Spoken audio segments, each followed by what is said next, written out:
Find the component form of a vector that represents the velocity of a plane descending at a speed of 100 miles per hour at an angle of 30 degrees below the horizontal. Now the picture is very important here. It gives you a visual. Yes, it is 30 degrees right here, but because it's below 30 degrees below the horizontal, the actual angle is 210 degrees. And so we're given an angle of 210 or 120, 210 degrees. And we're also given a magnitude. Now, usually when we use vectors, we are talking about a speed. In this case, the force is talked about, or is given the units of miles per hour. Okay, so this is our magnitude of our vector. Now, it doesn't give us a variable for the vector, so I'm just going to use u right now. The magnitude of our vector is 100.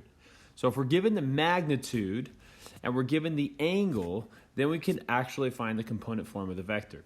So remember, a vector has a horizontal distance, a horizontal and a vertical measurement. So in this case, our horizontal measurement is this guy, and our vertical one is this guy.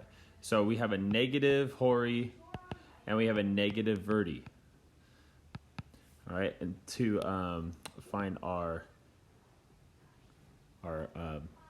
vector. Okay, so we need to know the horizontal length and we need to know the vertical length. And to do that, we're going to use trigonometry. Think all the way back to the unit circle, guys. If we have a unit circle and our angle goes right there, how are we going to find the length of our horizontal movement and our vertical movement? Do you guys remember? Because you guys know how to find the x and the y. The x would be right here and the y would be right here. You know that the hypotenuse would be 1. How would you find this length right here on our triangle?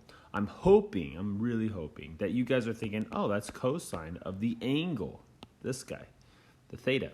It's cosine of the theta. That would be the horizontal movement. So it's almost like this. Cosine theta is going to be the first digit, and then sine theta is going to be the second digit. It's almost like that. This is almost going to be what helps us find our answer. However, we know that in our unit circle, the magnitude is just 1, but our magnitude is actually 100. So how can we make this 1 into a 100? Oh, really simple. We just have to multiply everything by 100. So we multiply this by 100, we multiply this by 100, multiply this by 100. Okay, so you multiply the magnitude times the length of the side. Okay, so that's what we're going to do. We're going to first find out what cosine of 210 degrees is and what sine of 210 degrees is, which we should know by heart.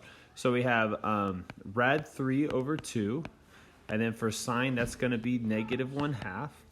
And then what we're going to have to do is we're going to have to multiply this by the magnitude, which is 100. So we're going to have 100 times this dude and 100 times this dude.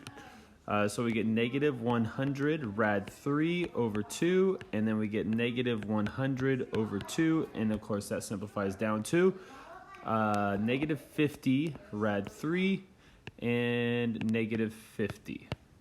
Okay, so here's the magnitude of our plane, or not magnitude. Here is the component of the component form of the vector of our plane. So pretty much here's the formula that you should know. You should know that you can take the magnitude of any vector, multiply it by the cosine of the angle, and then you would get the component form. This is the component form way to write it. Here is the linear combination form to write it. You go, magnitude times cosine theta times I. Usually I think they put the I before the cosine, plus magnitude sine theta times I. And that would be linear combination form. So those are the two ways that you guys can write a vector when you're given a magnitude and an angle.